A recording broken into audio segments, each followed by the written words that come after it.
Hi అందరికీ నమస్తే, welcome to the tech stock for you. ఈ వీడియోలో మనం టైప్స్ ఆఫ్ డేటా గురించి తెలుసుకుందాం. టైప్స్ ఆఫ్ డేటా గురించి ఎందుకు తెలుసుకోవాలంటే యాజ్ ఎస్క్యూఎల్ లెర్నర్ గా మనం ఎవ్రీ పాయింట్ నేర్చుకోవడం చాలా ఇంపార్టెంట్ కదా. సో అందుకే ఈ వీడియో చేస్తున్నాను. డేటా అనేది 2 టైప్స్ కి డివైడ్ చేయబడి ఉంటుంది. ఒకటి స్ట్రక్చర్ డేటా అండ్ ఇంకోటి అన్స్ట్రక్చర్ డేటా అన్నమాట. స్ట్రక్చర్ డేటా అంటే ఏంటంటే ఒక డేటాని మనం రోస్ అండ్ కాలమ్స్ వైజ్ గా స్టోర్ చేస్తే దాన్ని స్ట్రక్చర్ డేటా అంటాం అనమాట. ఫర్ ఎగ్జాంపుల్ ఇప్పుడు స్టూడెంట్ డేటా ఉంది అనుకోండి.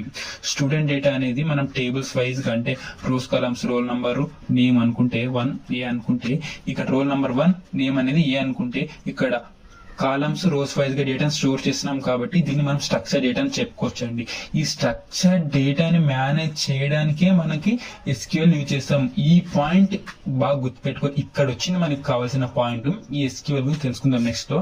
తర్వాత అన్స్ట్రక్చర్ డేటా అంటే ఏంటంటే, అన్స్ట్రక్చర్ డేటా అంటే ఇమేజెస్ కావచ్చు, వీడియోస్ కావచ్చు, టెక్స్ట్ ఫైల్స్ లైక్ ఆడియో ఇలాంటి వాటిని అన్నిటి మనం అన్స్ట్రక్చర్ డేటా అంటాం అనమాట. అంటే వీటికి ప్రాపర్ లైక్ టేబుల్స్ అలాంటి వాటి ఏమి ఉండదు కాబట్టి మనం ఇక్కడ ఇమేజెస్, వీడియోస్, ఫైల్స్ ఇలాంటి టైప్ ఆఫ్ డేటాని అన్స్ట్రక్చర్ డేటా అని చెప్పవచ్చు అనమాట. ఇలాంటి టైప్ ఆఫ్ డేటాని మేనేజ్ చేయడానికి మనం డేటాబేస్ నుండి నో ఎస్క్యూఎల్ అనే టెక్నిక్స్ యూజ్ చేస్తామన్నమాట. నో ఎస్క్యూఎల్ అనే టెక్నాలజీస్ అంటే ఏమొస్తాయంటే ఇక్కడ మనకి లైక్ మోంగోడిబి, కెసెండ్రా ఇలాంటి వాటిని యూజ్ చేసి మనం ఇలాంటి అన్స్ట్రక్చర్ డేటాని యూజ్ మేనేజ్ చేస్తామన్నమాట.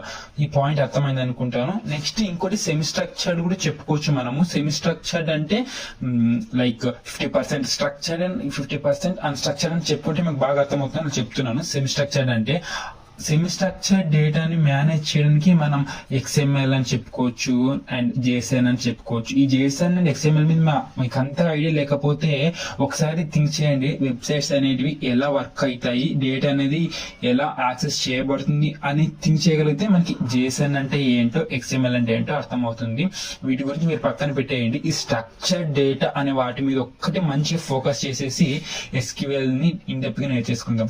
కంటెంట్ నచ్చితే లైక్ చేయండి, ఫాలో చేయండి మరి.